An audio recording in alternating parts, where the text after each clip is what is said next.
Who jumps out of perfectly good airplanes in the name of science? Mr. C.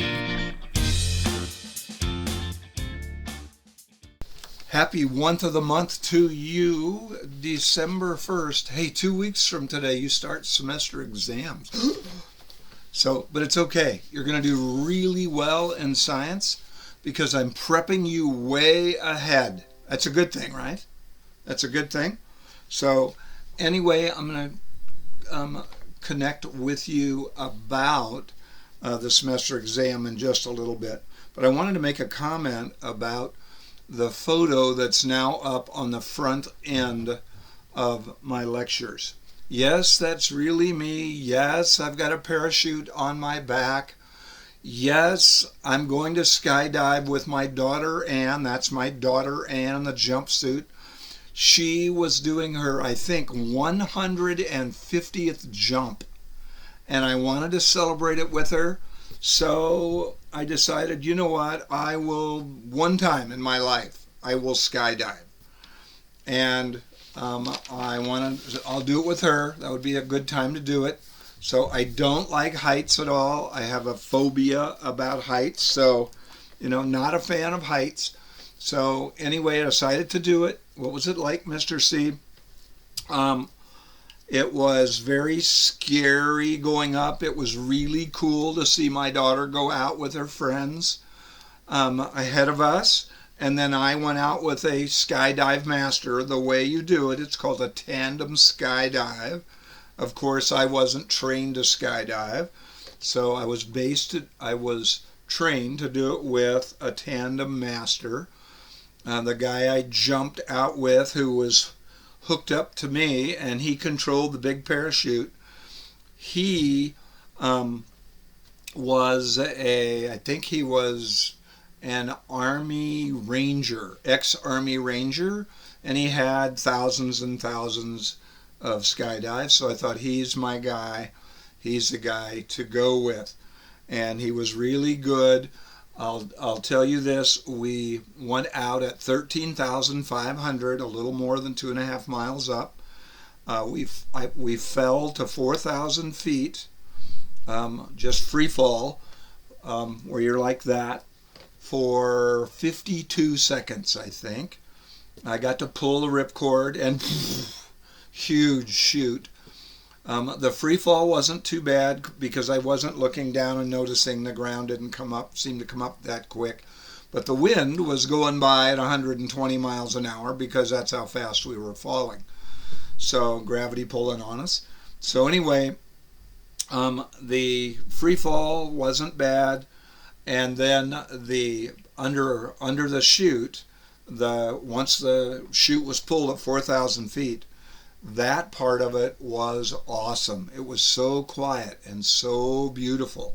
Now, I had parasailed before and really loved it, so I really like being under canopy, they call it.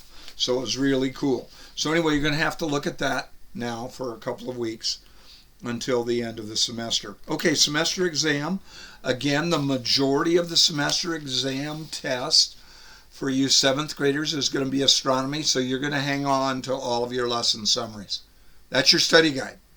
Remember, if you're asked by your parents, hey, have you got a study guide? Yes, I do.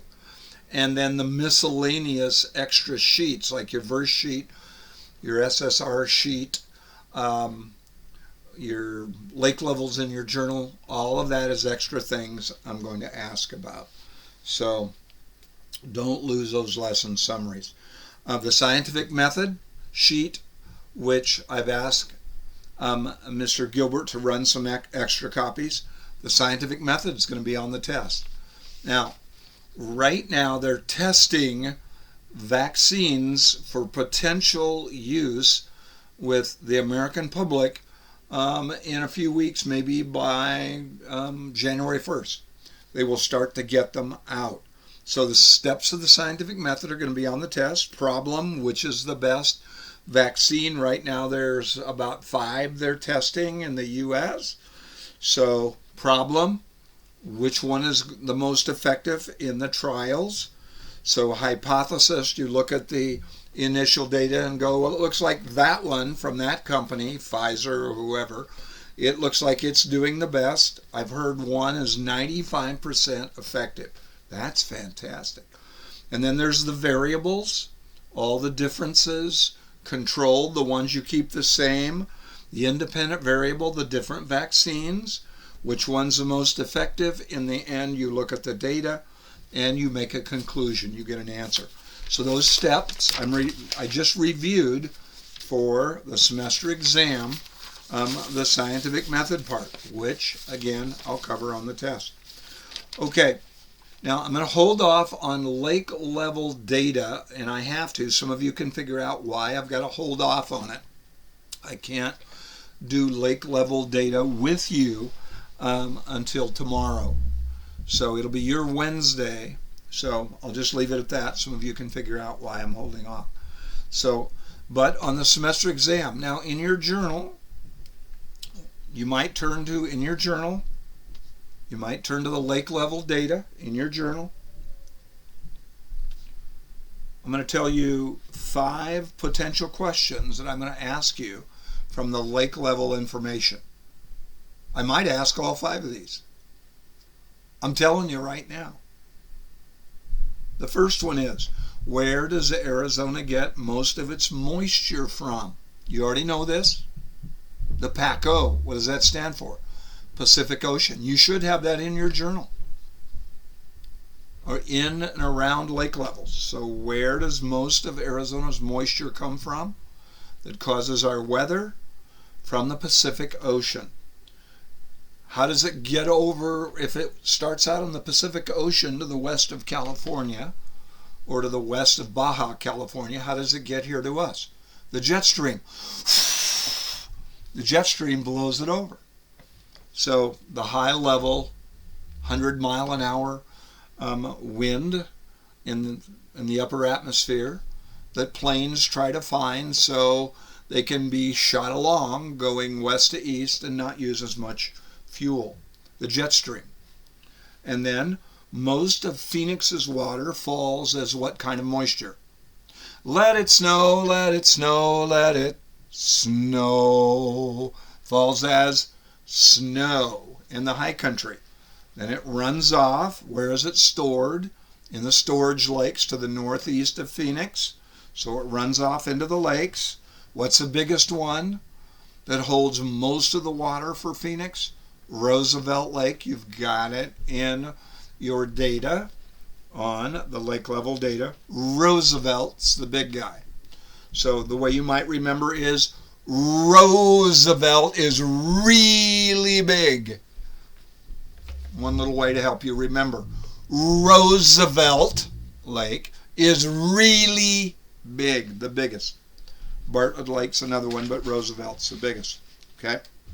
Now your homework assignment, your SSR assignment here, again, is what I want you to do. Now, I'm going to tell you right now what I'm going to ask you on the semester exam about SSRs. What does it stand for? I'm going to ask you that. Are you giving us a test question right now? I am. What does SSR stand for? Stop and smell the roses. It's a figure of speech. So what does it stand for? Stop and smell the roses. So when people say that, well, you've got to stop and smell the roses, you know, what they're saying is you've got to take time out to enjoy the really cool things that happen to you every day. That would be roses. Okay? Anyway, so today you're going to get a bunch of really cool things that happen. I put those in my prayer journal on the left side of my prayer journal for thank yous. That's a thank you side of my prayer journal where I write down just the really cool things that God has allowed to happen to me today. Little gifts from God. SSRs. So what does it stand for? Stop and smell the roses. You've got it in your journal, right? So why wouldn't you? Then, secondly, what am I going to ask you about SSRs? So what should be our response? Thank you, Lord. An attitude of gratitude. What Thanksgiving was all about. Thanking God for just a number of things. That's been the tradition. So what does it stand for? What are they? What are SSRs? Big and little gifts that God gives us every day. Some of them are amazingly over the top, like my skydive. I mean, that's a once in a lifetime, literally, for me, thing that I did. I'll never do it again. So, anyway, and you could go on and on and on. And then what's our response? Thank you, Lord. Thank you, God. Thank you for those. Okay, Mr. Gilbert has told you about your Bibles. You've got your Bibles out. I want to introduce to you our next topic for the rest of the week. The topic is FAA.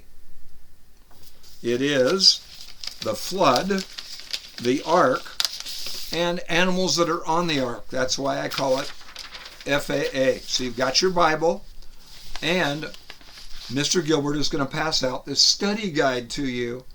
So once we start homework, he's going to give you one of these. Put your name on it. Don't lose it. You've got a homework assignment in connection with this FAA study guide today. Now, before I get into all of this, I'm going to break right here for a minute. It'll be several minutes for you, for Mr. Gilbert, to answer any questions, to clarify anything up to this point. So, Mr. Gilbert, if you'll handle that just for a little bit, and I will be right back. So they need their Bibles, so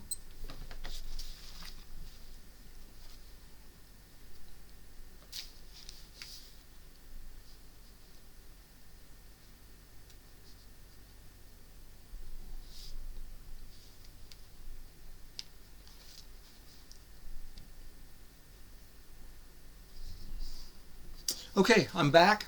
So, and I'm going to introduce the flood, the Great Flood, the GGF as I call it, the Great Global Flood, because it was a global flood. It was a worldwide flood.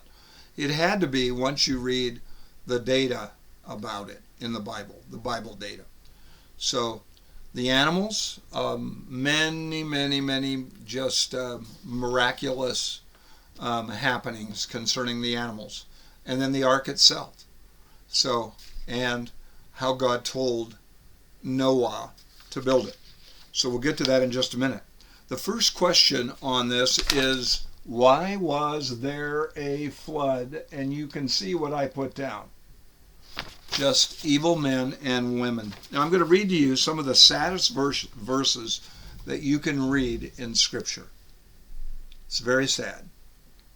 I don't like reading these verses because it's just sad. All right, this is Genesis 6, if you want to follow with me. So Genesis chapter 6, and I'm going to start reading in verse 5. So Genesis 6, 5. All right, here we go. Get ready to be sad. Then the Lord saw that the wickedness of man was great on the earth. Not a little, but it was great, their wickedness. And that every intent of the thoughts of his heart was only evil continually. So here's what it meant. The humans that lived at this time on the earth were so corrupt and evil and wicked, they'd wake up and all they thought about it instantly was, what evil could they do that day? What evil could they do? What wickedness could they perform? How could they sin?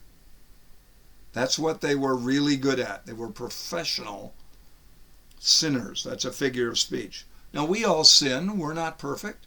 We say and do and think things that aren't right, and we confess them to the Lord, and He forgives us.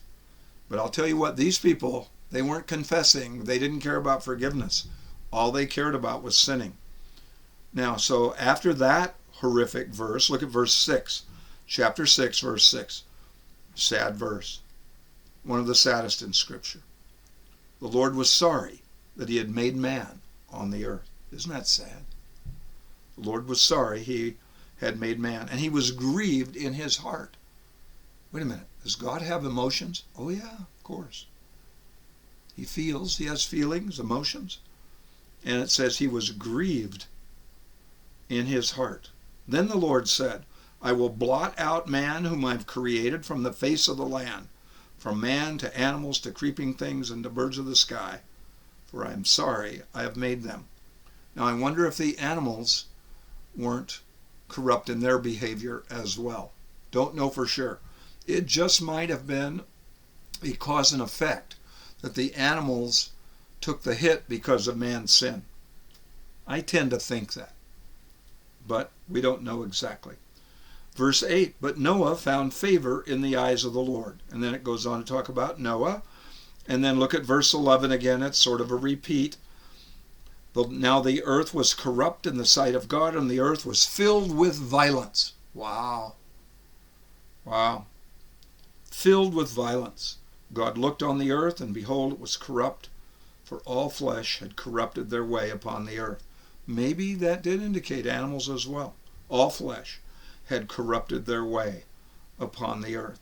Then God appears to Noah, and he says to Noah, the end of all flesh has come before me. They're toast, in other words. The earth is filled with violence because of them, and behold, I'm about to destroy them from the earth. And then God says, starting in verse 14, where you're going to start, God tells Noah how to build the ark. And you're going to read from 6:14, and if Mr. Gilbert would write that on the board, that'd be great. So Genesis 6:14 through chapter 7, verse 10. 6:14 through 7:10. So what I'm going to have you do when I let you break in a minute to work on your homework, I'm going to have you read 6:14 on your own to the end of chapter 6, and then the first 10 verses of chapter 7. 6:14 through 7:10. Then, to the best of your ability, you're going to answer Roman numeral number 1 on the flood, and then Roman numeral number 2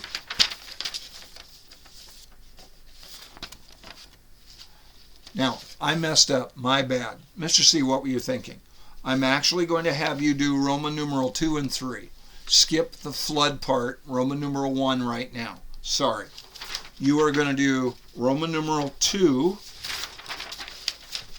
and there it is on the ark.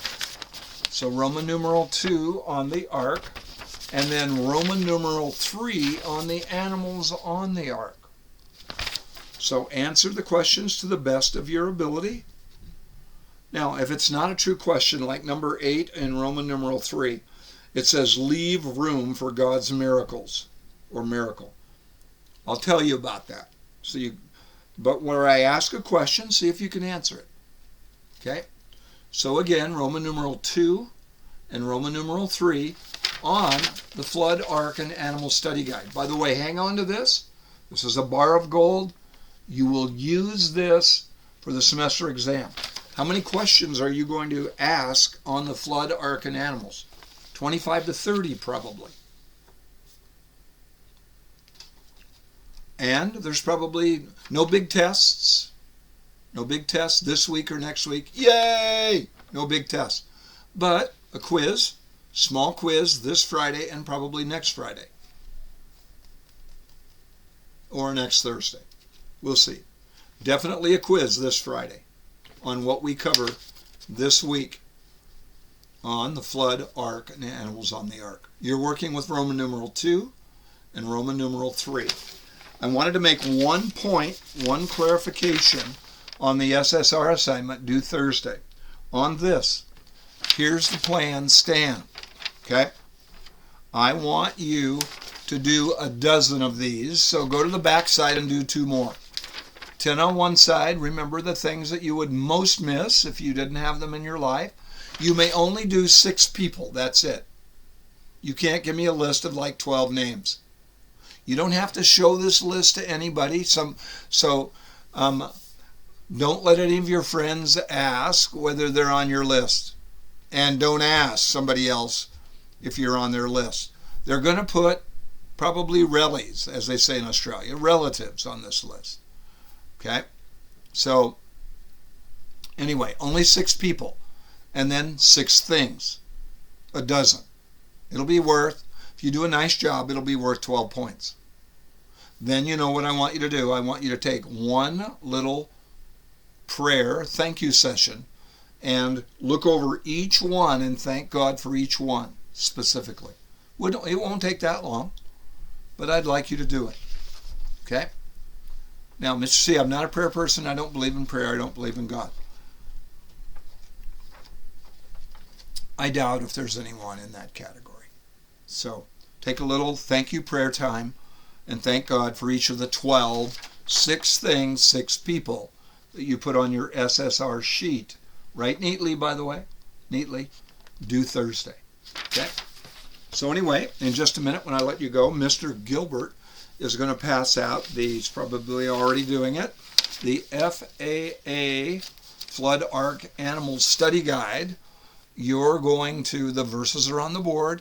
You're going to read over Genesis 6:14 through 7:10, and to the best of your ability, on your own, not with any help, answer all the questions about the ark and then animals on the ark.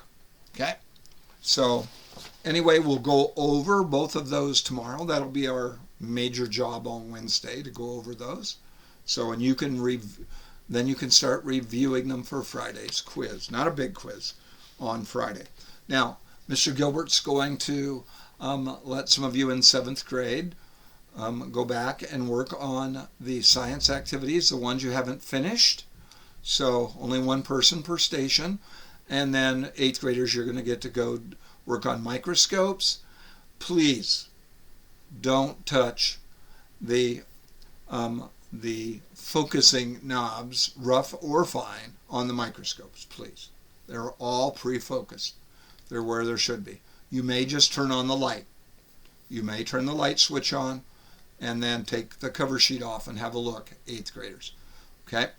Try to get one more done, and then let another group get one more done as well. Well, I've left you quite a bit of time to work on the FAA paper. So I do want you to fill it out. It's not an option. Fill it out, please, to the best of your ability. I'll see you on Wednesday, on Downhill Day, already in this first week of December. Let it snow, let it snow, let it snow in the mountains.